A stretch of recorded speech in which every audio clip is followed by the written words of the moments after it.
All right. What is going on, everybody? Welcome to the Serious Angler Podcast, powered by our friends over at X2 Power Batteries. As always, I'm your host, Bailey Egbrett, and we have a sick backdrop behind us. Sitting to our middle here, we're going to introduce him in a second, but with me, as always, the captain, Mr. Andy Full. What's going on, guys? This is awesome. I can't believe we're here. Way better than hotel talks. It is. No, although the hotel talks are a lot of fun. So it's kind of crazy. For those who have tuned into our last two shows that we put up, it's kind of comical, the situation we're in. But here we are. We got the backdrop of REDCREST. It's cool. Heck yeah. And we have our special guest today, who we've had on the show twice now. Yeah. But back in your home turf. Yeah. Mr. Louis Monetti. What's going on, guys? How you doing, buddy? I'm great. I'm psyched to be here. Psyched to be here with you guys, talking a little Lake Norman, talking some spotted bass, talking some bass fishing, and shoot, whatever other conversation we kind of run into. I feel like we're all good at kind of getting out on tangents, which to me makes for a good show. If they've heard the first two shows, they know we're full of tangents. Yeah. Yeah. I love it. I will say this is pretty cool. So for people on YouTube, obviously you're seeing the three of us together in person. I love these shows. We have a cool MLF Expo behind us that's going to open up here in a couple hours. I will say it's probably good for you guys because you can see the expo, but you can't see our ugly faces because of these lights that are dimming down at the worst spot ever. But either way, this is a sick spot. Big shout out to Major League Fishing for putting this up here. This is pretty dope. And well, dude, Lake Norman, your backyard. We've already seen the guys on day 3 off to a hot start, especially for largemouth, which I think you actually called that yesterday, Andy, saying that the largie is going to play more with the conditions changing. Yeah. But I'm curious because this is home turf for you. It is. Are you surprised to see largemouth playing more today with the conditions the way they are? Oh man, I to be honest, I haven't watched much this morning. But with the dimming weather, I could definitely see where the largemouth could play. My thing is this time of the year. I think that this kind of late February through even April, the months of March and April, that's your time of year to catch big largemouth on Norman. So for the next couple of days, I could definitely see. I mean, you've already seen, I believe it was Evers, I think, on day 1 who caught a 6. I mean, 60-pounder. Yeah, last weekend we had a local tournament where a guy caught a 7.5 and got beat by big fish with a 7 3/4. So this time of the year, them big largemouth show up. Fatties. Yeah. I think we're going to get into this a little bit. Are those big ones the F1s that they put in? No, absolutely not. Not yet. Purebred Northerns? I believe so, which is pretty wild. I mean, if you think about it, that's a giant northern. There could be a little Florida influence in there, but I think for the most part, the big largemouth, the Norman, are northerns, which is cool. That's sick. I'm curious, though, so like with these conditions, why do the largemouth here on Norman play more than spotted bass do? Is it just because like spotted bass a little bit more pelagic that it's like harder to dial them in, or what's the case? Ooh, it's just I think it honestly kind of goes back to typical like the textbook bass fishing. Right. You always kind of think when you're a kid or when you're growing up, the time to go and catch bass is in the rain, time to throw top water, and I think those largemouth just kind of become a little bit more active in these kind of conditions. And we got some. It's not fun out there. It's raining. It's cloudy. And I think that could be why, part of the reason why those largemouth are playing right now. But I think by the end of this tournament, it's going to be spots that went out. There's just too many in the lake. And honestly, it seems like every year, I've been down here 5 years now, every year those spots get bigger and bigger. And you saw it some with, I think, Eber yesterday. Definitely with Connell on day 1. A big jump Eber did yesterday. Yeah, I know Connell on day 1. I mean, some of them spots were, 3.5, 3 3/4 pound spots. I think that's going to be your winning fish. Yeah, and it was really cool, not to take us a whole different direction, but Britt Myers, when he was on live, and he was saying, we quoted him saying, I'm probably going to piss off some locals here, but like the docks that get dredged, we talked about it a little yesterday. We actually talked about it yesterday with our buddy Jeff Queen, who's at the Great Days Outdoors booth, selling a bunch of Queen tackle stuff. You guys should check that out. Yeah. He was talking about the dredged docks. Mm-hmm. Those play apparently so hard here on Norman. I mean, Andy and I have zero experience. We have but nothing like that back home. Nothing. I mean, that seems to be a really relevant player here on Norman, especially for those largemouth. Absolutely. It's a really bizarre kind of thing to look at. You go to the lake, there's a ton on Lake Norman. There's a ton of these just flat, expansive, forever going banks. and somebody will just have a nice dock where they just it's a cliff. I mean, there is a 90-degree turn in where they dredge that dock out, and it's almost like a ditch. Like you think about Hartwell, you think about those ditches that run into the backs of a lot of the pockets, and those fish use those to move up, and they don't necessarily need to stay on that dredge, but they'll stay very near to a very good dredge, just like a ditch. You know, it'll come in out from 30 foot, and a 10-foot dredge will go straight to the bank. That's a highway for those fish to go up and spawn or go up and feed and do whatever they got to do. So those dredges, it's a really weird thing to look at because you'll just see a line on the bank where it's just sand, sand, sand, blue. Yeah. But you're like juice. Yeah. Like, I'm gonna catch one. And you can see them on satellite. Yeah. If you go on satellite and look at the lake, you'll see like, oh, that's some juice there. Yeah. Marking them on Google Earth. Yeah. That's some really good juice. It'd be kind of cool to go back on Google Earth too, and like how you can go back in history and see how many get dredged over time and how many more get added. Absolutely. Absolutely. Have you found? I was asking Jeff Queen about this yesterday. With those dredge docks, does it matter if the dock is newer or older? Like, is it older the better, or like, does that play at all, or does it not matter as long as there's a dredge? They're gonna be there. To me, 90% of the time, so the way that I figured out, Norman, when I first came down, it was like I sucked. Like I spent like 30 days on the lake prior to a college tournament where I caught next to nothing. And I kind of figured the lake out, and I'll come back to that in a second. Coming full circle. I kind of figured out what docks play the best, and I'm a sucker for an old crusty dock. I love an old crusty dock. Always. There's just something about it that looks fishy. You like your docks like you like the bars. Yeah, exactly. Exactly. I got you. Crusty and dyke. But I looked at it the same way I look at grass or rock. What matters 90% of the time more is the positioning of the dock or the stretch of docks. Does it come up to a creek channel?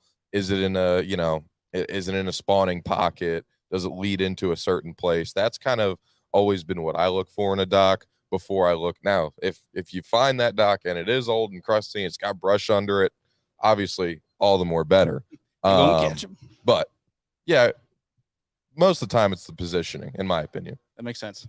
Makes a lot of sense. Yeah. Andy, what we got going on over there on Score Tracker? Who's leading this thing?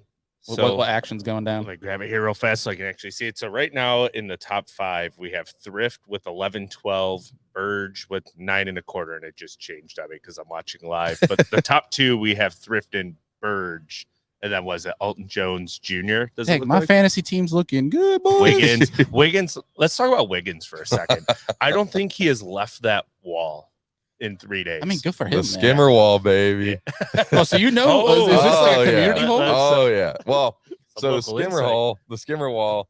He's sitting on it right now. Yeah. He's been there since day one.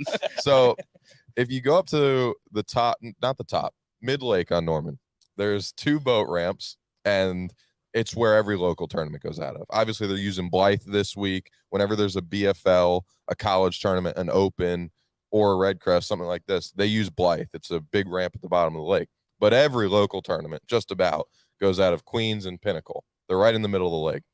Directly across from that, there's like it's some kind of water treatment plant, and there's a big riprap, and then there's a skimmer wall, and then there's riprap, and he's posted up on the skimmer wall.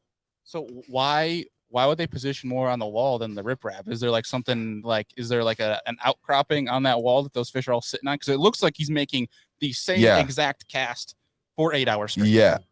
I don't know the details of it necessarily. I've not fished it more than but once or twice. Sounds like you're gonna fish it more. I might. But I think there's some current flow underneath it. So to me, if that's the case, or even if there's not flow, it's open. Gotcha. Okay. So I think that's part of it, and it's known as a place you go and you catch your 10 pounds, which I'm not sure exactly what Wiggins has had either day, but I know the first day it seemed like it was just pound and 3/4, like 2 pounding. 11.5 to 12.5. Yeah. So it's a place you go and you catch them. It's also a great striper hole. Okay. But it's definitely a known about place, but I've never seen anybody exploit it the way that he is. It's been very impressive. I want to say he's just creeping a swim bait in the like mid column. Okay. That's what it looks like. Okay. That I don't think he's hanging a Demiki, but I'm sure that could play on that wall too. I mean, I'm sure another a bunch of things could play. Yeah, and another interesting guy that I mean we've just gotten a kick out of the last 2 days is Zach Burge. Catches him everywhere, dude. Both first 2 days. I'm not sure about the afternoons, but the morning first 2 days, I think he's caught like between 10 and 12 pounds early. Right on that riprap right outside the launch. He is within eyesight of the launch. Yeah. And probably doesn't even fire up a big motor. No.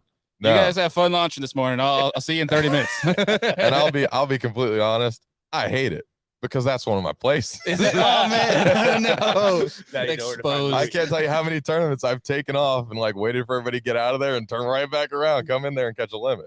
It's rarely bigger than what he's had, that 10 to 12, but it's a really nice way to start the day. Yeah, that way you can just go hunt the rest of the exactly, day. Exactly. That's really that's baller. Thank you, Burge. Well, it makes you think now, like, if Burge understands that too, like there's no more than 10 to 12 there. Does he have something in the back pocket for if he can make final day to say, I'm gonna go get my 10 to 12 and then I'm gonna go rip on him for the rest of the day? I hope so. For him, I like Zach a lot. Yeah. And I would think so as well. That's in Ramsey Creek. So a little bit of weirdness. I don't know how much you guys or how much they've been talking about. There's a hot water discharge right down there at the bottom of the lake that shoots right into Ramsey. Okay. Directly into it. Usually it's significantly hotter than it is this year. So they spawn there first. Always. Okay. Always. First spawners always in Ramsey. I mean, I've heard of guys seeing them in December in Ramsey Creek on the bed.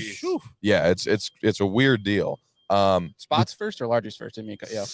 Ooh, I don't know. They typically go at the same time. So the thing about spots is they spawn deeper. Right. And usually it's right out of eyesight.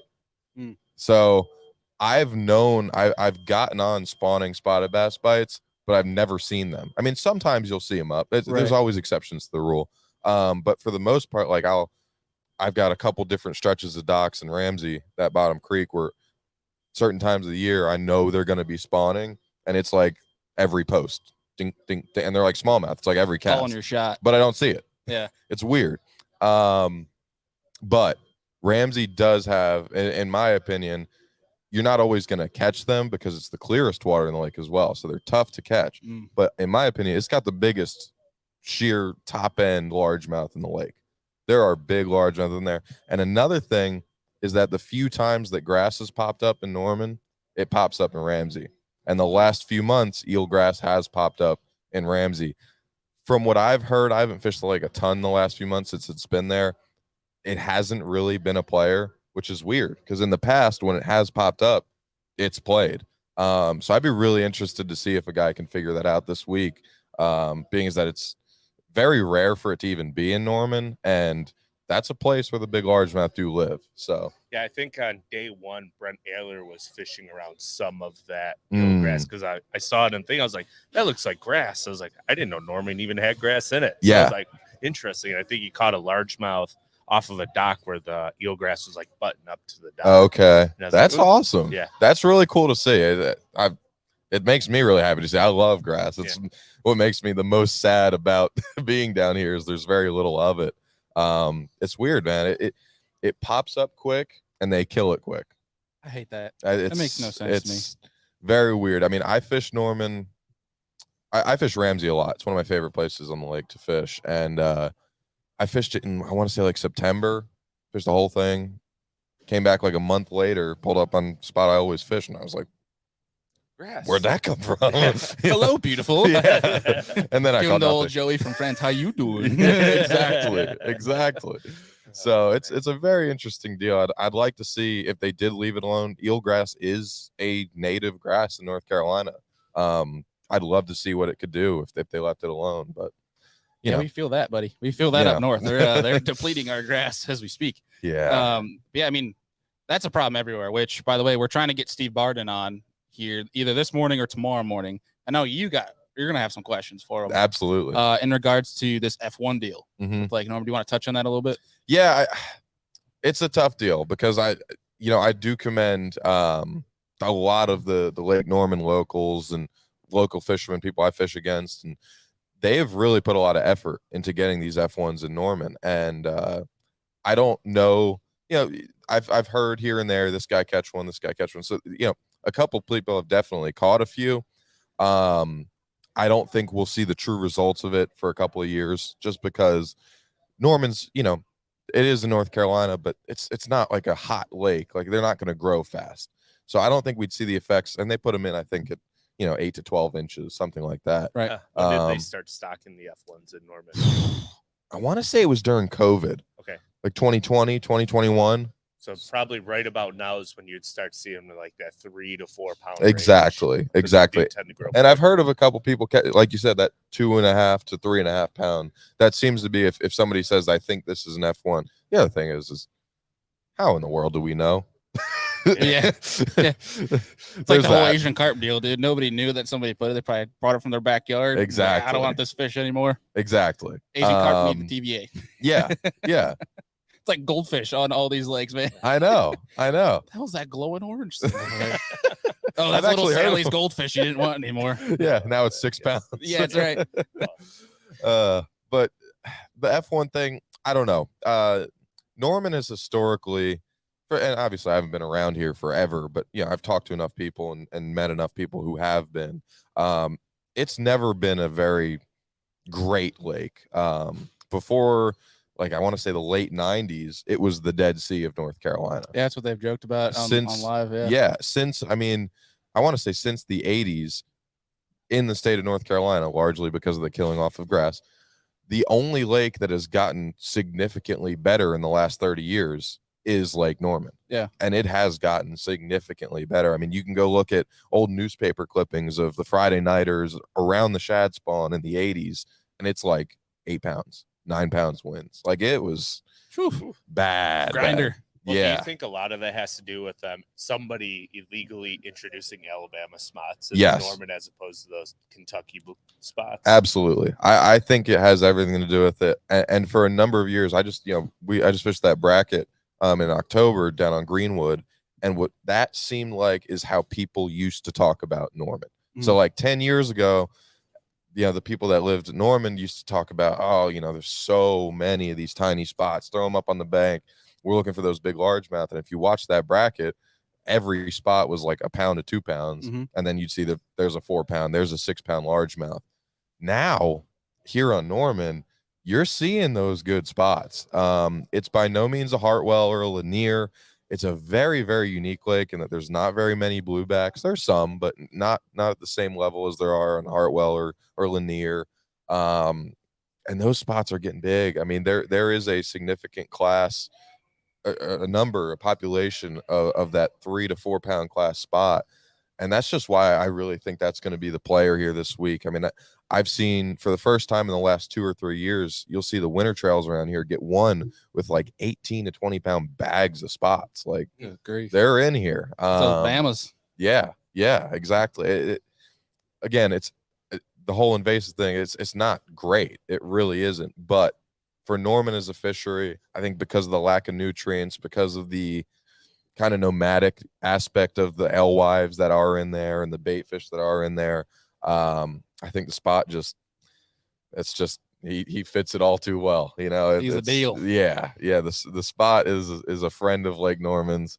I understand those guys who want to, you know, make it a largemouth fishery, but the sad fact is it never has been a largemouth fishery. Not a great one. Right. I just don't ever see it being one. Between the clear water, the deep water, the alewives, the bluebacks, it's a spotted bass lake. It seems to set up very similar to Hartwell. Yeah.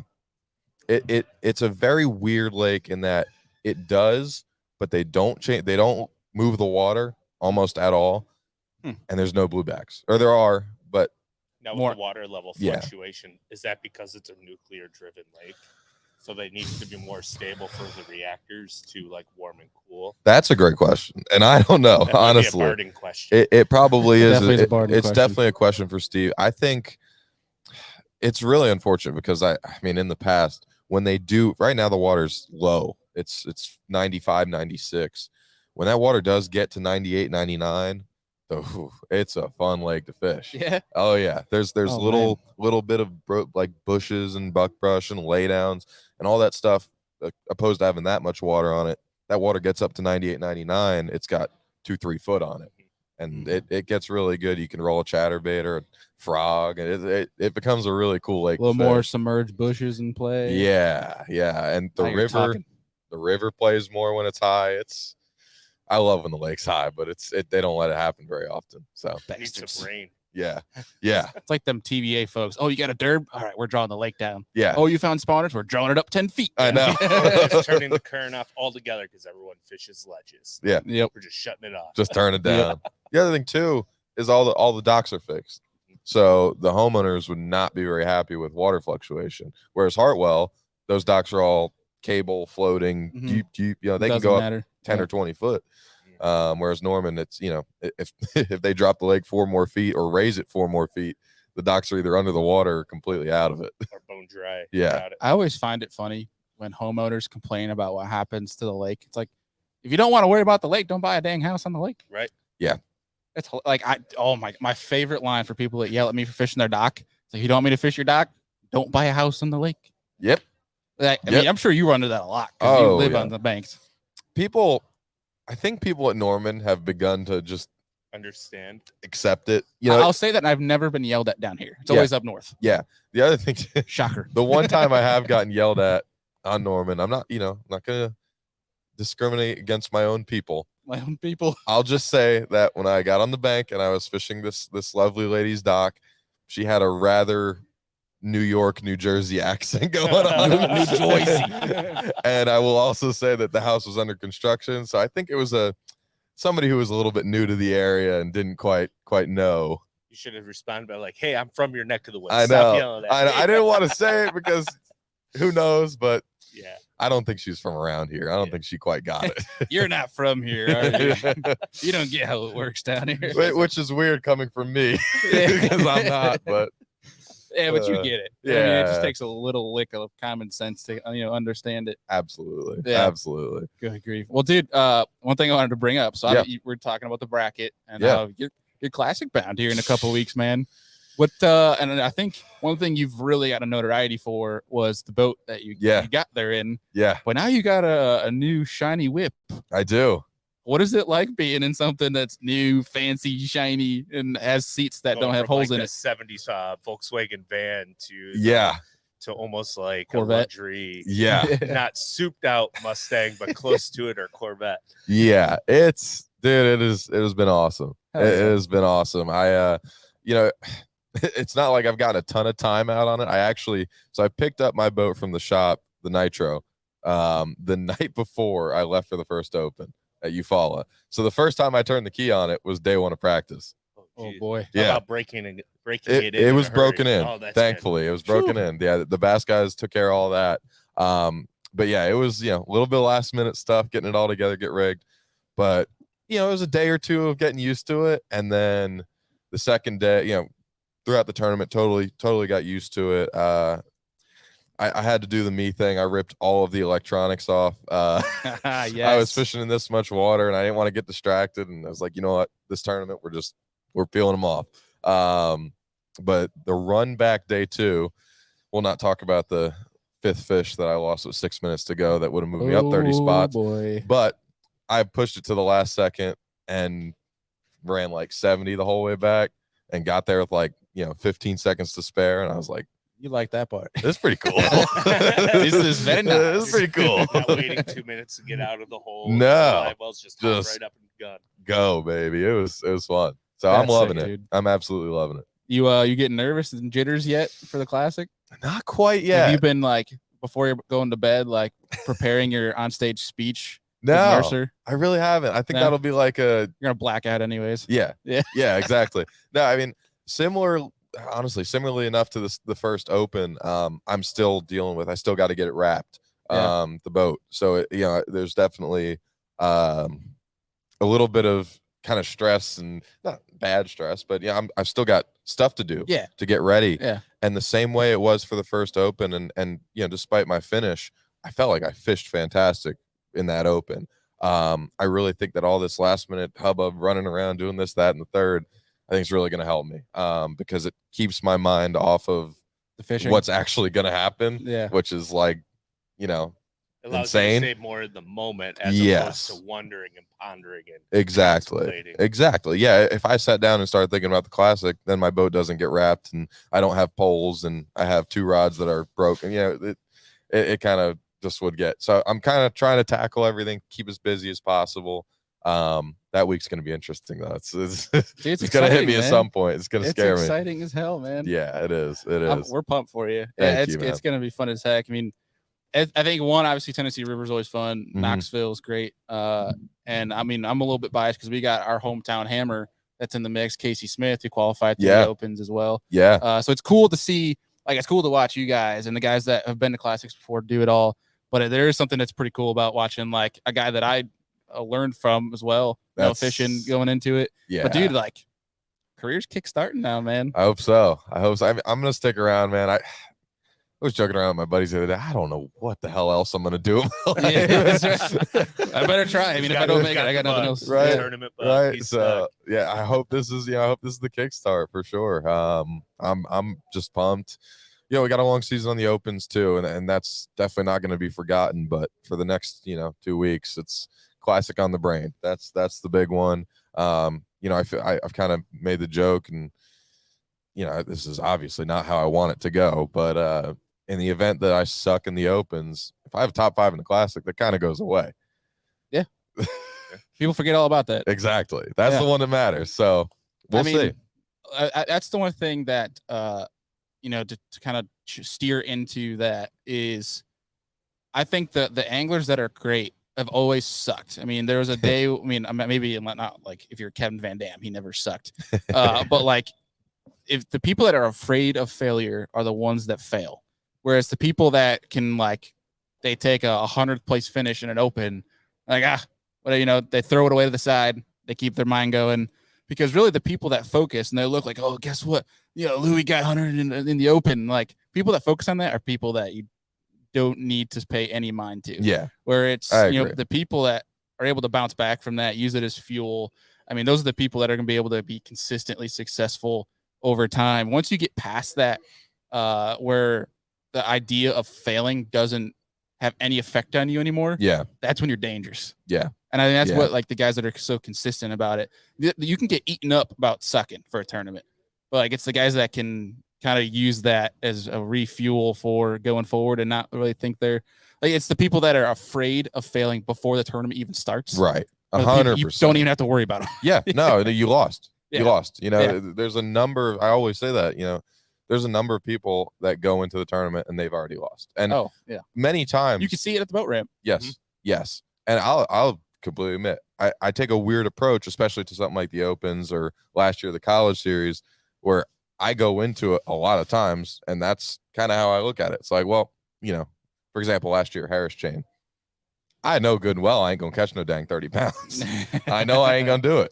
I just know it ain't gonna happen. So fish gods were not going to arrive. Yeah, I just before we even got there, which you could say is a crappy way to look at it, which it is, but at the same time, I'm fishing for a points championship. Yeah, I'm going out there. I know if I can steal my 15th place finish, I don't care if I didn't catch 30 pounds. He'll take it. Exactly, and that's kind of how I look at the Opens.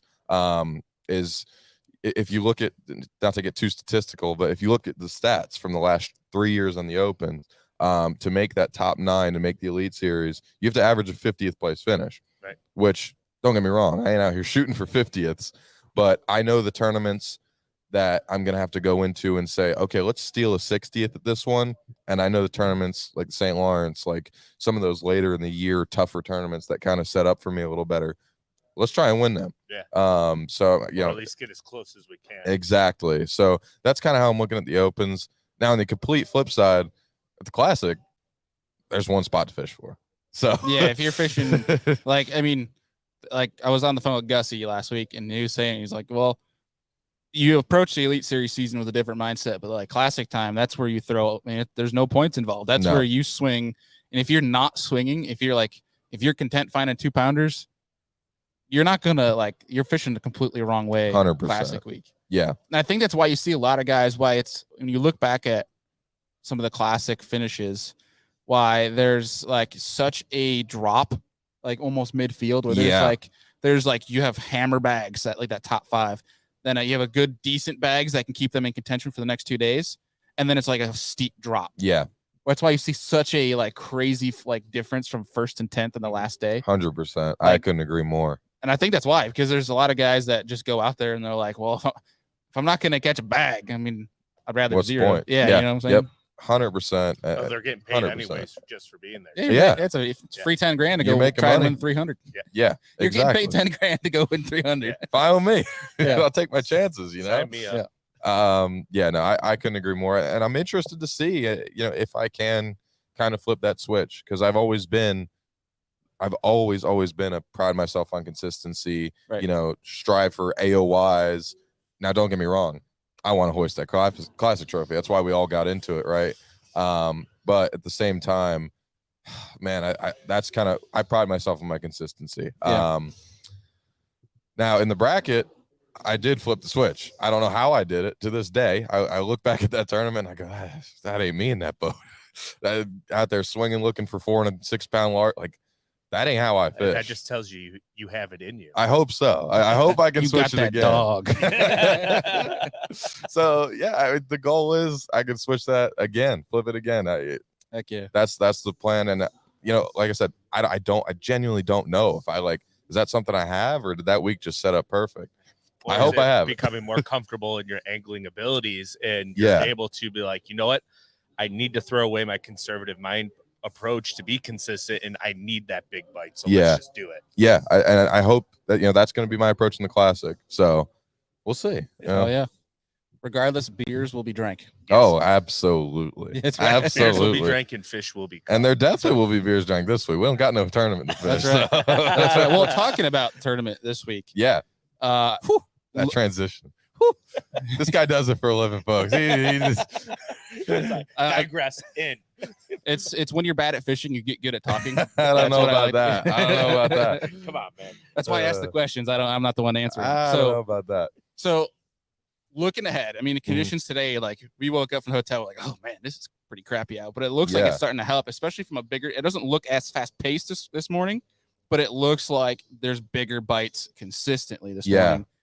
Throughout the weekend, I mean, so 2-pronged question. One, who do you think is your golden boy to win it all this weekend at the end of it? And then 2, do you think that it's going to change all the next 3 days with the weather the way it is? Okay, so I'm pulling up the weather now just to make sure I got some sort of basis behind my answer. Man, they got some weather. Sunday you got a high of 48. You got lows and keeps going down. High 30s, low 40s. You got a real cold front coming in after the tournament. Man, I've been thinking about this because I was on Matt Erie's show, Let's Talk Fish with you last week. Amazing show, by the way. Oh, it was a blast. It was an absolute blast. And we kind of threw around some names, threw around some ideas. How is it going to be won, the whole 9? With those kind of changing conditions, I don't want to be this guy because I've been kind of trying to pull the random guy out. Before the tournament, I wanted Kevin to win bad, but I got to go local, guys. I got to go Montgomery. I got to go Thrift. These conditions, they're changing too much. And like I kind of said earlier, I just don't know how you can relate this lake to anywhere else in the country. It is a bizarre lake. It is a completely different lake. And those are the guys that know it. So my money's on them. What about like an Edwin Evers who has won here twice in the past and he seems to get a big bite every day? Yeah. I mean, he's throwing the Gloida. Yeah. And he's could possibly be the first 2-time REDCREST champion as well. Yeah. I mean, look, Edwin's got the winning kind of DNA, he's right? He's got that winning DNA. He literally has that dog in him. Squared is a dog. He is. He's a winner. Yeah, I like to say it all the time in sports, not just fishing. In sports, you have great players and athletes who are some of the best, not the greatest, the best to do it. Then you've got your greats. Those are the winners. Mahomes, the Brady. ones that win. Yep. Those are your greats. Evers is one of those. Mm-hmm. You know, you think about a lot of guys in fishing. I'm not going to name any names, but there's a lot of guys who are great and consistently there, but they just don't win. And Evers is that guy. Evers is a closer. Evers is exactly a closer. And Thrift is another one. And that's why I mean, let's be honest, this whole dang field is a bunch of closers. You got totally. Kevin, you got Jordan Lee. Dog fight. Totally. I worry about Evers getting that big bite with as severe a cold front seems to be coming through. But then again, it looks like it might miss us by a day. It might be Monday that it really, really hits. Right. So, he definitely has a great chance, a great chance. The other thing I always like, it's kind of a little sidetrack, I always like those kind of Oklahoma, North Texas guys in the Carolinas. Well, and very he almost similar. won grand last year. Yeah. He was in top 3 going the last day. There's some kind of similarity to those Oklahoma, kind of Northern Texas lakes. Christian Hartwell. In that, exactly. You don't have any grass. You have very little fluctuation on a number of them.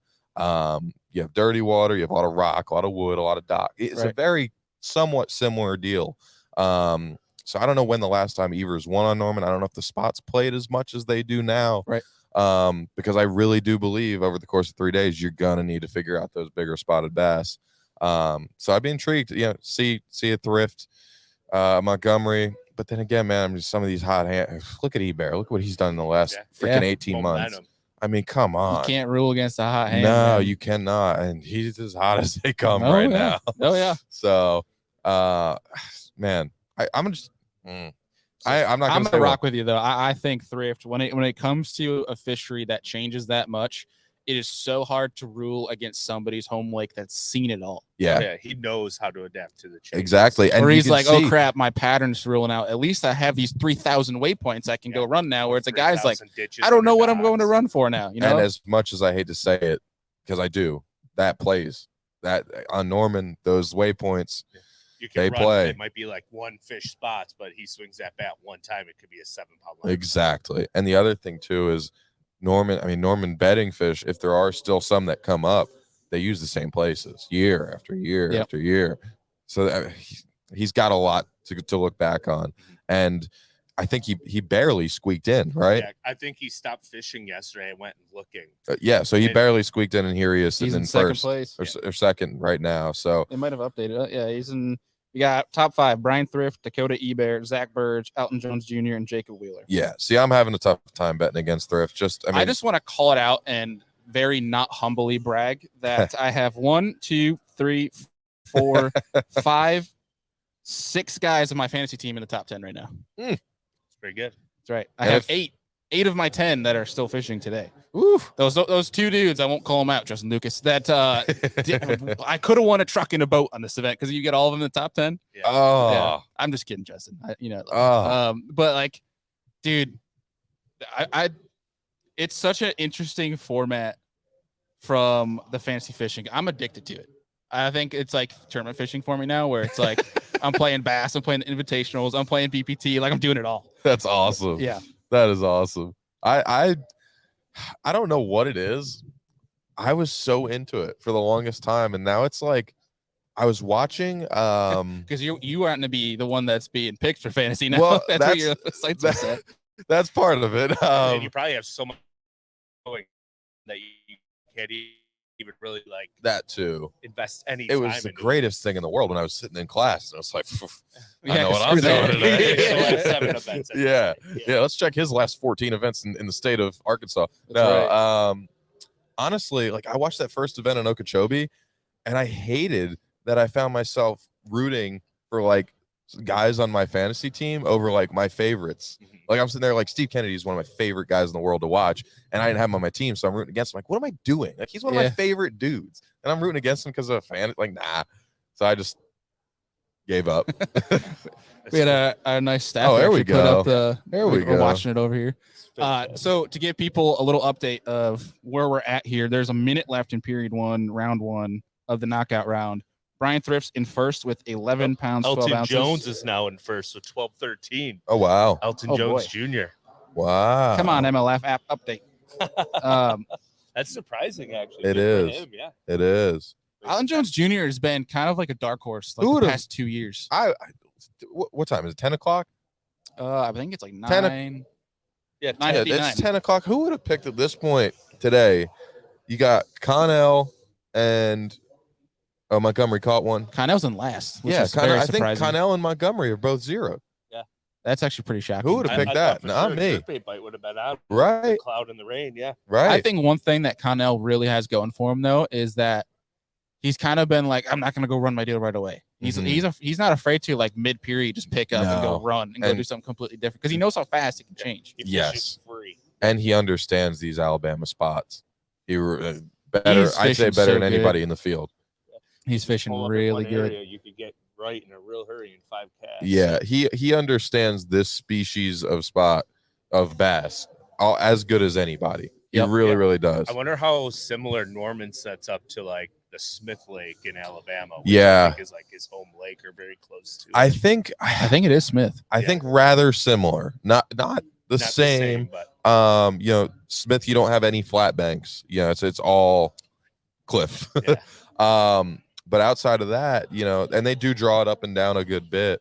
But outside of that, I mean, it's there's some bluebacks in there, but not a ton. You know, you have a very large variety. There's large enough play, but they don't. You know, it's like if you get 1 or 2 over a 3 or 4 day tournament, you're probably separating yourself. Exactly. So it in ways it's a very, very similar lake. I would agree. And I also agree because like Norman, the first few times I went to Smith, it wasn't pretty. It wasn't pretty. It wasn't pretty. It's like this sets up just like home and it sucks. I didn't like it. Oh man, didn't like it. But yeah, it's gonna be a very interesting couple of days, I believe. These Alabama boys are for sure. I mean, like we were talking about it. I think they won. Like the Lee boys too. Yeah, set it up. I was really surprised to see Jordan didn't have a bigger bag yesterday. Shocked. But Matt is in there. Matt's doing it.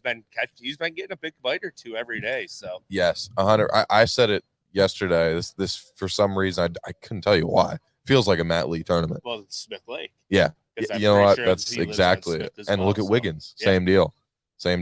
Wiggins is. I feel like he's a scary one. With the exception of Jordan Lee, all of the Smith Lake guys, Connell, Matt, Wiggins, catching them. So. God, it's a beautiful sight to see. I'm sitting here looking at my fantasy fishing team. I was ranked like 7,000 something after their first event, and now I'm at 348, boys. That is moving up. Jump. That's a jump and a half. That's awesome. Man. Well, okay, so to kind of start wrapping this thing up here, do you think that there's going to be anything like wild, something unexpected to take it to win this thing, or is it going to be that? Like, I mean, you talked about Thrift taking the win, but do you think there's any variable at play that could be really oddball? Yes.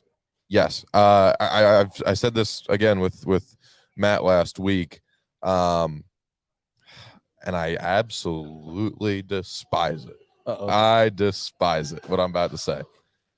I think of a guy like Eber. I think of a guy like Wheeler, Connell. You know, one of the younger, Matt Lee, even, you know, one of these younger guys who knows their electronics, who knows their stuff. With the changing conditions, you could find a weird big school. Just stacked up in one random I'm talking out like 40 to 60. Oh. Like with the colder temps, you think like they'll push? It's probably too late, but it can happen. Right. So I got a weird feeling you might see that. I really hope we don't. Well, it might be Wheeler because he's been the consistent one offshore fishing. Yeah. He might have something. I haven't seen him on the bank yet. No. Yeah, it happens. As much as I hated it, happens. We are probably 2 weeks late. So I hope I'm wrong, and I very well could be, but I wouldn't be shocked either. So that could be offshore, bro. I feel like the day that could happen probably would be Sunday, leading into that wicked cold front. Those fish know they can sense it coming. Yeah. So even though the temp's going to be lower on Sunday, it could be a firework day because you have that huge cold front. You very, very well could. And again, I would hate to see it, but it's. I mean, they're spotted bass. You know, they don't play by the rules. They don't play by the rules. They could be in 5 foot of water, and if you have a steep bank and the bait's out, they're gone. They'll just go. They're gone. Yeah, absolutely. So that's my one off the wall kind of deal I could see. I could also see, dude, I could see a guy like Montgomery getting on a stretch and freaking catching 20 pounds on a buzzbait. Like, I it was could get literally weird. just gonna say with that cold, like It could get weird. buzzbaits get weird when the conditions are that crappy. Or the big swim bait that you've seen on day one where they're catching on like Mhm. a mag draft style bait. Yeah. You see that, or a couple big spots get caught on like a random big spot bait. Yeah. Spotted bass bait like a mouse or a glide or a big Yeah. lake, like Thrift was throwing, and that could pop. That would be Absolutely. the most baller move, like throwing a rat. Yeah. And just landing on a rat. Those Alabama spots will come up and hit something huge. Oh, yeah. Because they're pissed. I would love to see too, man. I doubt it happens just because Yeah. of the cold. And I'm gonna say 95%. That doesn't happen. I'm gonna say It'd be 99. Awesome to see. I would Well, it'd be love. awesome to see a lot of things. It in would. This one. I'd love to see somebody go up the river if they move some water and Do you think old because it's raining school beat today, down. it's getting like almost an inch of rain? It could. The thing about the river is it doesn't play for more than a day. It's a 1-day deal. Well, they It's- realize there's a tournament going on, so they're not going to move any water today. Yeah. True. They'll, True. they'll move it. They'll move it Monday when it gets True. cold. Yeah. 'Cause they True. gotta- Oh, you guys are gone? All right, we're gonna move it today. Absolutely. Yeah. Yeah. Very true. Yeah. But if it played, That would be baller. but it's like I said, it's a 1-day deal. If it happens, even if that's the thing about Norman, very rarely is anything not a 1-day deal. It's very hard to repeat day after day on the same deal. You can repeat your weight, but one day you're in 3 foot of water throwing a whack rig, the next day you're out in 60. Well, and especially because it's a 5-day tournament. Yeah. Yeah, For exactly. 10 guys, you're fishing 5 days in a row trying to figure out what the hell to be doing. Exactly. I mean, leading it's up to gonna- the tournament. You've heard about how they're saying that the fish on Norman don't adapt well to pressure either. So you have No. to find new fish Mhm. that are willing to bite. And you know, Apologize for cutting and off you know there. good Now, is that well. a day over day basis from a pressure standpoint, or is that like can you go catch them down one stretch one day and catch them on the same stretch the next day, or is Very that a rarely. okay? So it is day to day from a Mhm. pressure standpoint. Okay, It's That's weird. wild. It's very weird. so you gotta have, you can't have Spots. one, You gotta have two stuff. spots that you can run. You got to and you got to fish in conditions. You Yeah. have to fish in conditions. If the wind picks up and starts blowing 15 miles an hour out of the north, you better get on them south facing banks. You Mhm. better fish in that stuff. Get on that jerk and snatch. Yeah. That's where Yeah. Wheeler's going to become dangerous because they're talking about how he came down pre-practice and Yeah. literally graphed the entire lake, and that's why he's able to fish offshore. Yes. Yep. Yes. 'Cause he I would found be all the really- nuances. Yes. Really, really excited. Whomever wins this thing, to hear from day 1 through day 5 how their approach changed. I'd love to see their map track.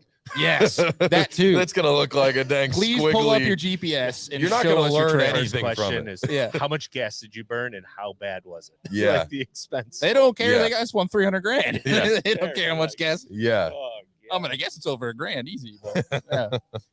Either way, I'm excited to see how this thing shakes out. As do I. And I mean, 300 grand. You got some of the biggest hammers in the Carolinas right now. I mean, look at the top 5. We got it's 11 through 20 here, but I mean, you got Thrift in there. You got Casey Ashley in there. Yeah. I'm really surprised Montgomery's at 0 right now, but Me I too. think that's gonna change. But you got some of the biggest hammers from a spotter bass standpoint, and you got the biggest names. Jacob Wheeler's up there, Dakota Eber, probably the hottest angler in the world right now Yep. from a trending standpoint. I would agree. It's gonna be cool to see how this thing shakes out. I think there's gonna be a lot of drama. Absolutely. I it's going to be a very entertaining tournament to watch. I love to for Norman, I love that they're back to 5 fish. More I relatable. think on Norman that's how you show who's the best on this lake because They'd probably have 75 pounds if they had every fish exactly. again. And it's so there's so many ways to go catch a gajillion fish on Norman. Yep. There's not many ways to go catch 5 Five big 3-pounders. Yeah. There's not many ways. So For it's sure. gonna be fun to watch. Hell yeah.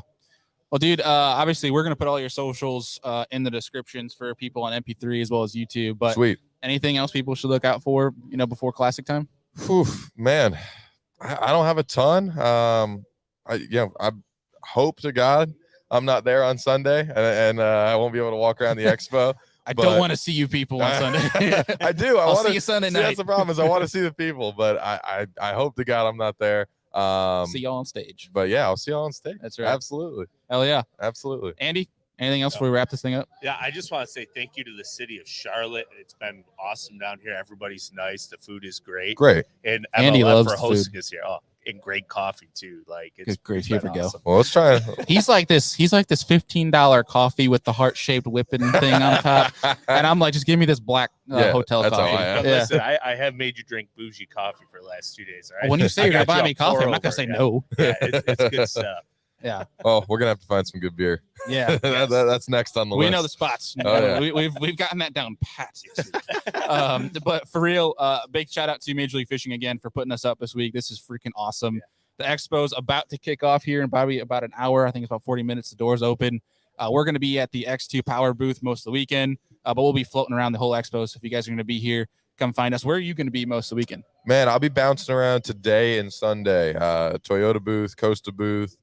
I think UNC Charlotte. I think our guys are gonna have a booth, so I'll be bouncing. Yeah, gonna be just kind of bouncing around. I'm fishing tomorrow. I got to excited to take a little high school guy out, show him some stuff. Not on Norman, not on Norman. Jealous. Not on Norman, I promise.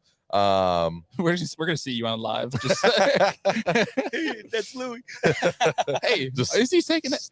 I would say take the old Ranger, but that's an iconic warship. Everyone will know who you are. She's got to get. We're gonna put that thing in the NASCAR Hall of Fame. That's where we're gonna put that sucker. Racing stripes. That's right. She's got some flames coming up. Oh yeah. Sure. But no, I'll be here. Like I said, today, Friday, and Sunday. So you guys want to come say hey? Please do. I love chatting. That's why I'm here. Yeah, cool. Well, folks, appreciate you guys tuning in. And I'm sure we'll have more shows today. We're going to be trying to get Steve Barden and some other guests that are going to be coming through on the show. But as always, appreciate you guys. We'll see you on the next one. Thanks, guys.